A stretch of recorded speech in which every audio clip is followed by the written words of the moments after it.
그러면 베드로는 믿음의 아들을 마가로 삼았습니다. 그 말씀의 근거가 어디 있냐면은 베드로 후서 5장에 가서 보면 바벨론에 있는 내 교회가 너에게 무난하고 내 아들 마가도 너에게 무난한다 하는 말씀이 기록이 되어 있습니다. 그러니까 바울은 마가를 자신의 아들로 삼아서 그 로마의 바벨론은 로마를 상징하거든요. 로마에 있는 교회에 그 마가와 함께 사역했고 그 마가를 자신의 그 친아들로 삼아서 그 자기가 가지고 있는 그 복음, 믿음의 모든 것을 마가에게 다 전수해 줬다는 거죠. 자, 그러면은 마가는 어떤 사람인가? 우리가 잘 알다시피 마가는 젊었을 때 실패했어요. 그 바울과 같이 선교 여행을 떠났는데 이 바울이 바나바 그 구브로에 들어갔을 때 박수 엘로마를 그 예수님의 이름으로 귀신을 쫓아내었단 말이죠. 그럴 때 이 마가가 이 믿음이 어리다 보니까 이런 그 경험을 해본 적이 없단 말이죠. 그래서 그는 중간에 돌아가 버렸거든요. 자기 집으로. 그리고 난 다음에 이제 이 바울과 이 바나바가 굉장히 다툼이 있어가지고 서로 헤어졌단 말이죠. 그런 원인을 제공한 사람이 마가거든요. 그 젊은 사람이 믿음으로 이게 접근이 받아들이기가 너무 자기 믿음이 적다 보니까 너무 힘들어서 이제 집으로 돌아간 거거든요. 그런데 이 마가가 언제 이렇게 그 믿음이 새롭게 됐느냐? 우리가 그 베드로가 성령을 그 오순절 날에 함께 기도하다가 성령을 받았습니다. 그래서 그때부터 이제 베드로가 담대하게 복음을 전하기 시작했고 그 베드로의 능력이 그때부터 나타나기 시작했습니다. 그러면 그 오순절 다락방을 제공한 사람이 누구냐? 바로 마가의 어머니였습니다. 그러니까 마가의 어머니 그 집에 마가가 있었단 말이죠. 그 마가와 함께 기도하다가 베드로와 120명의 예수 믿는 문도들이 하늘의 성령을 받았단 말이죠. 그때부터 이제 이 마가가 달라졌다는 겁니다. 그 베드로와 함께 이제 사역을 하고 베드로의 그 아들이 되었고 베드로의 믿음을 바로 전수받은 사람이 마가라는 뜻입니다. 자, 이 마가는 바로 마태, 마가, 누가, 요한 이 예수님의 네 복음서 이 복음서를 공간복음이라 그러는데 네 사람이 예수님의 행적을 기록한 말씀이 마태복음, 마가복음, 누가복음, 요한복음이란 말이죠. 그런데 그 예수님의 행적을 기록한 사람으로 성장되어졌고 하나님의 쓰임을 받았다는 말이죠. 그러니까 굉장한 그 하나님의 그 쓰임을 받은 사람으로 변화됐다는 그런 말씀입니다. 자, 그러면 마가가 쓴 이 마가복음은 어떤 예수님의 모습을 그렸을까 하는 것입니다. 우리가 은혜를 받고 예수님을 믿게 되면 나도 이 성경 예수님이 누군지 한번 알아봐야 되겠다 하면 제일 먼저 이제 신약 마태복음을 딱 펴니다. 근데 마태복음을 딱 펴면은 거기에 아브라함과 다윗의 자손 예수 그리스도의 세계라 이렇게 시작이 되거든요. 그럼 아브라함은 이삭을 낳고 이삭은 야곱을 낳고 야곱은 또 12형제를 낳고 계속 낳는 것만 나오는 거야. 그것도 내가 아는 사람도 아니고 이 초신자들이 생각해 볼 때 아브라함이 누구? 난 모른다 이거죠.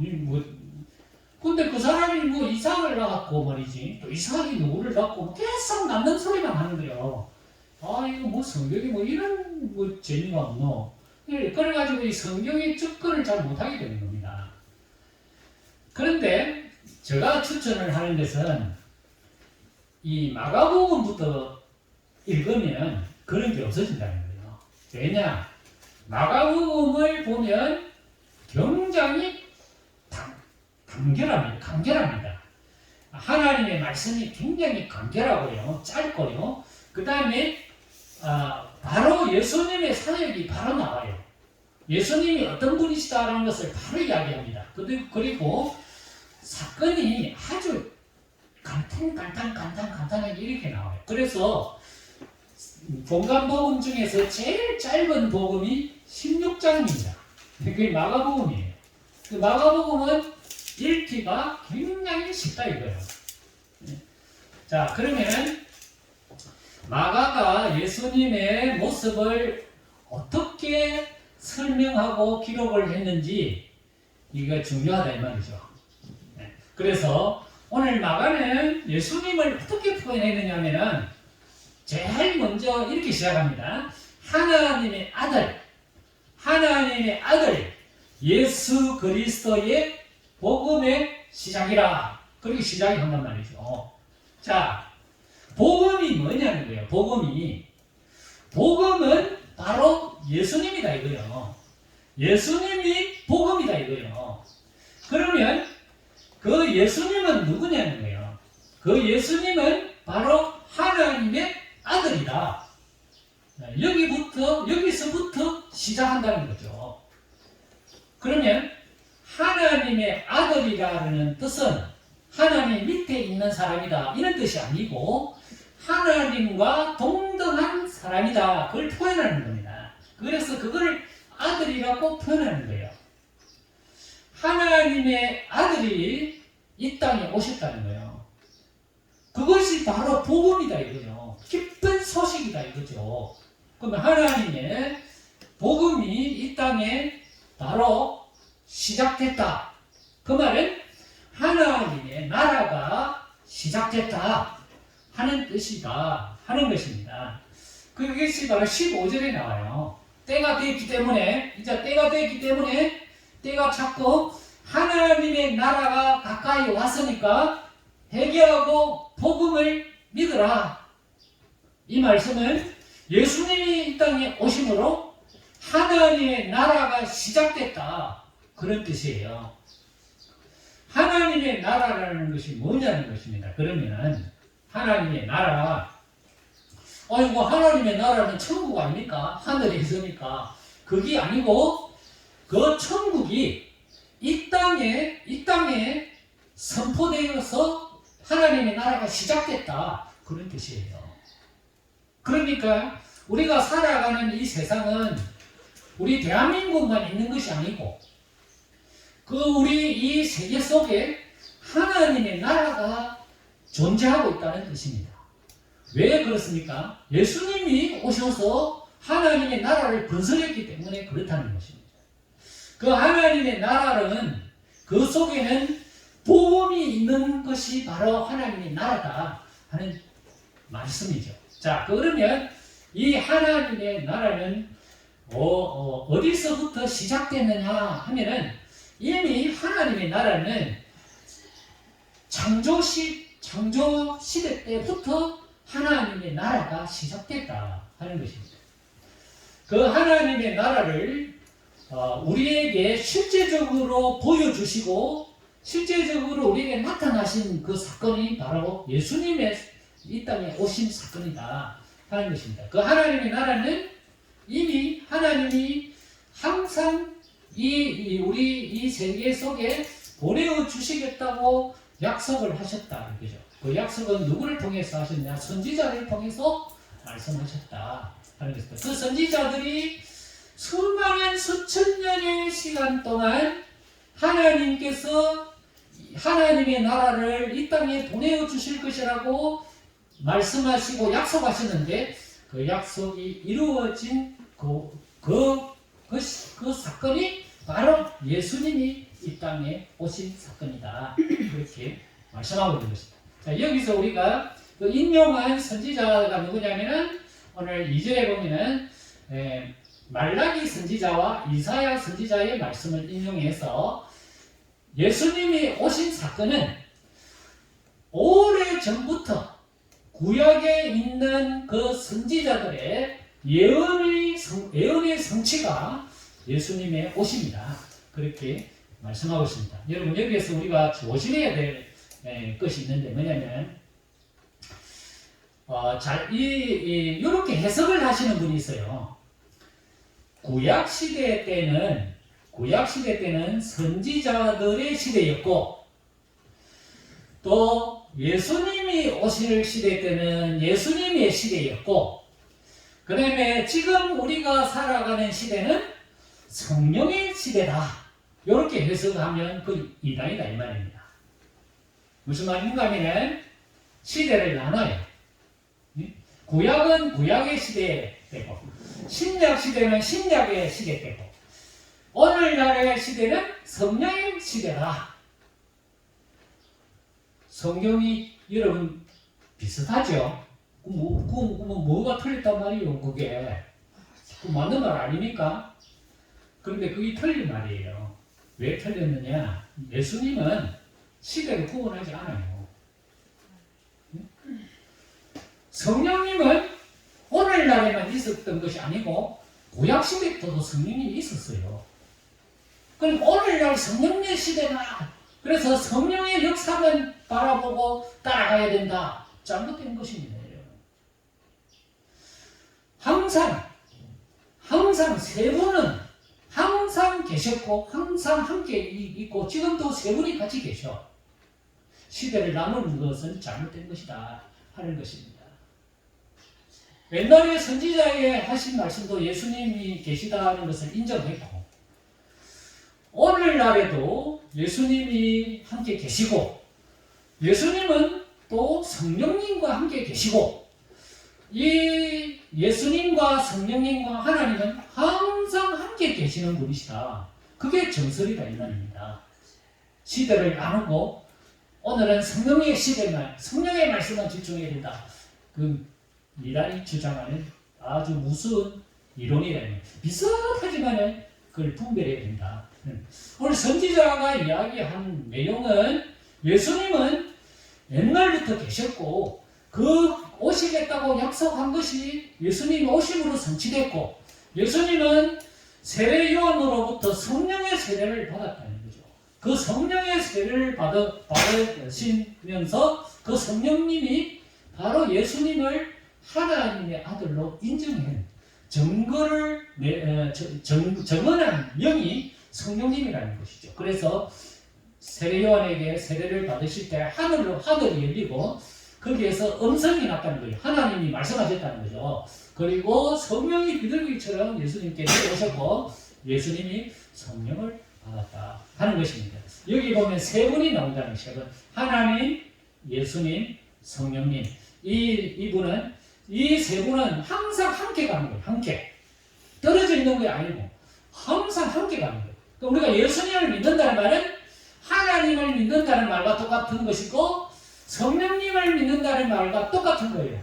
하나님을 믿는다는 말은 예수님을 믿는다는 말과 똑같은 것이고, 성령님을 믿는다는 말과 똑같은 것이고, 성령님을 믿는다는 말은 하나님을 믿는 것이고 예수님을 믿는 것이다. 세 분이 항상 같이 가는 거예요. 같이.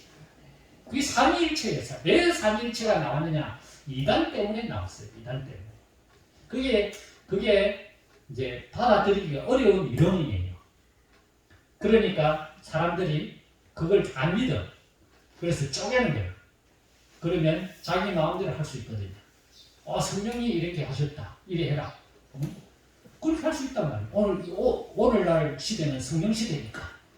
그걸 나눈다는 거죠. 과거는 예수님이 주인이었고, 과거는 하나님이 주인이었어. 지금은 성령님이 주인이야. 성령의 음성 받은 사람이 명령자야. 비슷하지만 엄청난 오류를 경험하고 있다는 거예요. 세 분은 항상 같이 가시는 분이다 하는 거예요. 자, 그러면 예수님이 오셔서 하나님의 나라를 선포하셨어요. 그럼 하나님 나라가 무엇이냐는 거예요. 하나님의 나라는 하나님이 주인 되는 것이 하나님 나라죠. 그죠? 나라는 왕이 있지 않습니까? 그러니까 왕이 누구냐? 하나님이라는 거죠. 그럼 하나님이신 예수님도 왕이다 이거예요. 성령님도 왕이시다 이거예요. 그러니까 하나님의 나라는 이 세 분이 역사하는 곳이다 이 말이에요.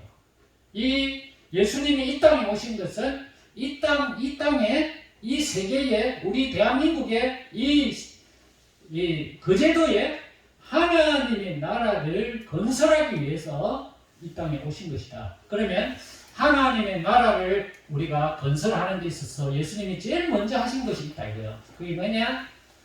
제자를 삼았다는 겁니다. 그래서 오늘 여기 말씀해 보면 해변을 갈릴리 18, 16절 해변을 가시다가 시몬과 그의 형제 안드레가 바다에 금을 던지는 것을 보시고 그들은 어부라. 예수께서 이르시되 나를 따라오라. 내가 너희로 사람을 낚는 어부가 되게 하리라. 자, 여기 보면 어부를 불렀어요. 그 어부가 네 사람이 뒤에도 나와요. 근데 제일 먼저 베드로와 안드레를 불렀어요. 부르시면서 뭐라고 말씀하신다면 너희들의 사람을 낚는 어부가 되게 하리라. 그렇게 말씀하셨어요. 예수님이 하나님의 나라를 이루어 가기 위해서 첫 번째 한 것이 사람을 세우는 거예요. 사람을 세우는 거죠. 사람을 선택해서 하나님의 일을 하도록 그렇게 시켰다는 거예요. 그러니까 하나님의 나라는 하나님이 보이지 않는 하나님이 나라를 건설하시는데 그 건설을 하는 일꾼은 누구냐? 사람이라는 거예요. 아이고 나는 뭐 예수 믿었으니까 하나님의 나라는 하나님이 알아서 할 일이지. 나는 예수님 믿고 교회 나오면 된다. 그것으로 끝이다. 아니라는 거죠. 하나님의 나라는 하나님의 사람들이 건설해 가도록 그렇게 하셨다는 것입니다. 우리를 부르신 목적이 뭐냐? 나를 예수 믿게 한 목적이 있을 거 아닙니까? 그 나를 예수 믿게 한 목적은 나를 통하여 하나님의 나라를 건설하기 위해 일꾼으로 나를 불렀다는 것입니다. 그 부르심은 바로 사람을 하나님께로 인도하는 사람을 낚는 직분을 우리에게 주셨다는 거예요. 그건 목사에게만 준 거 아닙니다. 전도는 목사님이 알아서 하고 우리는 열심히 일해서 헌금하면 되지. 우리 보고 왜 전도하라고 합니까? 그게 아니다. 목사도 전도해야 되지만 여러분들도 사람을 낚아야 되는 거예요. 그럼 이렇게 표현하면 안 좋은 표현이지만 사람을 구원시켜야 된다는 거예요. 그게 하나님의 나라를 확장하는 중요한 이유 중에 하나다. 하나님 이 땅에 하나님의 나라가 건설되기 위해서는 우리가 하나님의 일을 해야 된다는 거죠. 하나님의 나라는 보이는 어떤 영역이 아니라 사람이라는 거죠. 사람이 예수 믿는 거 하나님의 나라가 되는 겁니다. 이게. 그 일을 누구에게 맡겼냐? 사람들에게 맡겼다는 거죠. 베드로와 야고보 제자들에게 맡겼다는 겁니다. 이것이 하나님의 나라의 건설의 일꾼으로 우리는 세워졌다 하는 것입니다.